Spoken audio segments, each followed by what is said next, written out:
Kita beralih ke informasi lainnya, Saudara.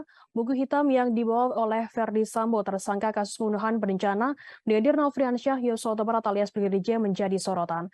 Buku tersebut dibawa oleh Sambo saat pelimpahan tahap 2 kasus pembunuhan ke Kejaksaan Agung Jakarta beberapa waktu lalu. Arman Hanis, kuasa hukum ex-Kadif Propampolri Verdi Sambo buka suara Selasa 11 Oktober. Arman mengatakan buku hitam tersebut merupakan catatan dari Verdi Sambo. Namun ia tak tahu persis apa isi dari buku hitam yang digenggam erat oleh Verdi Sambo saat berada di Kejagung. Arman mengatakan saat ini pihaknya hanya fokus terhadap substansi perkara yang akan disidangkan oleh kliennya. Terlebih hingga Selasa 11 Oktober, berkas perkara pembunuhan Brigadir J belum diberikan kepada jaksa. Diketahui sebelumnya, Verdi Sambo akan segera menjalani persidangan terkait pembunuhan berencana dan obstruction of justice dalam kasus tewasnya Brigadir J.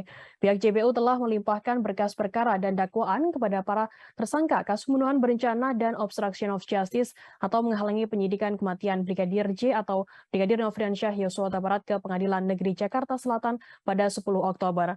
Kemudian mengacu pada sistem informasi penelusuran perkara PN Jaksel, sidang Verdi Sambo dan Putri akan digelar pada Senin 17 Oktober 2022.